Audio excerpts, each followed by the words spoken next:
Et de cette visite d'État du président nigérian, en continuant à en parler avec Emmanuel Iga, bonsoir. Bonsoir. Vous êtes politologue et spécialiste du Nigeria. Pourquoi a-t-il fallu attendre 24 ans pour une visite d'État d'un chef de l'État nigérian?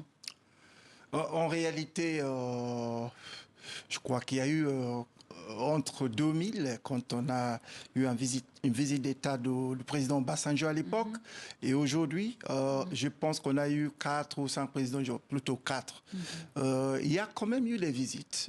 Mais visites d'État. Mais non, ce n'était pas des visites d'État. Voilà. Effectivement, je pense que ça dépend des situations. À l'époque, après Obasanjo, on a eu Yaradua. Il est venu en France aussi. Moi, je l'ai d'ailleurs rencontré à l'époque. Mais comment se fait-il qu'il n'y a pas eu de visite d'État? Oui, je pense que c'est une question d'opportunité et de la situation générale au Nigeria.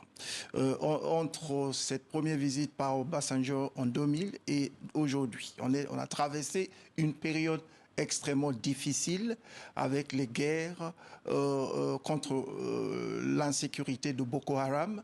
Le pays n'avait pas peut-être la stabilité nécessaire et les dirigeants peut-être avaient leur tête ailleurs en fait. Alors on connaît les tensions entre la France et plusieurs de ses anciennes colonies, notamment dans le Sahel. Une bonne raison pour Paris de se tourner vers le Nigeria?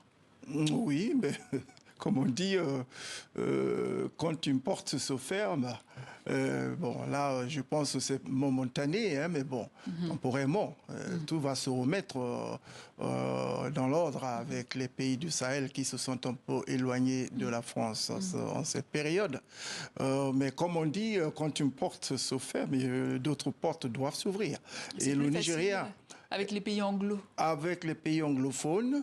En l'occurrence, pour le Nigeria, le président Macron a quand même des atomes crochus avec le Nigeria. C'est le pays où il a fait son stage à la fin de ses études, je crois, à l'ENA. Et il a passé 6 mois là-bas. Et depuis, c'est un président qui aime vraiment le Nigeria. Il est déjà venu au Nigeria, mais ce n'était pas une visite d'État. Et maintenant que Tinubu lui rend une visite, dans le cadre d'une visite d'État, je pense que ça ne va pas tarder. Macron va lui rendre la politesse de cette visite. Ouais. Le Nigeria est donc le premier partenaire commercial de la France en Afrique subsaharienne. Quels sont les secteurs économiques de prédilection entre les deux pays? Le Nigeria bénéficie d'investissements direct, disons, de la France, totalisant 10 milliards d'euros. Et je pense que sur cette somme, le secteur énergétique, donc pétrole, gaz essentiellement, prend 30% de ces 10 milliards. Il y a bien sûr des sociétés françaises, on a parlé dans le reportage tout à l'heure, d'une centaine d'entreprises françaises qui sont sur place. Alors il y a des entreprises qui sont dans le domaine de l'agroalimentaire, dans le domaine de la communication. Il y a des sociétés comme, bon, de Schlumberger était français, mais bon, maintenant c'est un peu mixte. Et puis dans le domaine des énergies renouvelables, la France est présente. Mais la France devrait être plus présente dans ces domaines-là. Je crois qu'ils vont chercher à renforcer les investissements de la France. Des accords ont été signés, là? Ah oui, il va y avoir des accords signés, je ne sais pas encore, parce que c'est aujourd'hui que le président est arrivé. Il y a une réunion, un dîner d'affaires en cours. Au moment où on parle, demain, il va rencontrer les dirigeants du MEDEF, les chefs d'entreprise du MEDEF.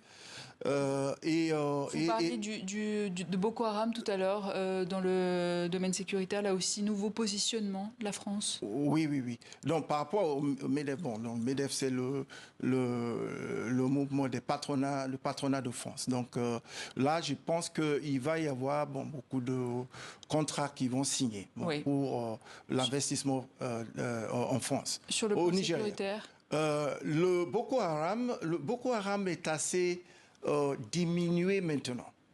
On a moins d'attaques violentes, etc., de prise d'otages, etc., qu'avant. Bon, donc, de ce côté-là, le gouvernement de Tinubu a fait un grand progrès et je pense qu'ils vont avoir besoin de tous les moyens que la France peut offrir pour permettre de complètement en finir avec Boko Haram. Bon, nouvelle ça veut dire des moyens d'intelligence. Nouvelle stratégie de la France aussi. Oui, militaire. Parce que Boko Haram fait des problèmes dans tous ces pays-là, y compris des pays comme le Niger a des problèmes un peu avec la France. Mais le Boko Haram est là-bas. Mais côté Tchad, le Tchad qui n'est pas en froid en tant que tel avec la France, le Tchad est aussi déstabilisé dans une certaine mesure par Boko Haram. Et là, la France peut, et le Cameroun d'ailleurs, qui est de l'autre côté, donc la France va peut-être faire honneur une sorte de collaboration, coopération régionale avec l'implication forte du Nigeria grâce au président Tinubu. Merci Emmanuel Iga. Merci beaucoup. Vous êtes politologue et spécialiste du Nigeria. Merci.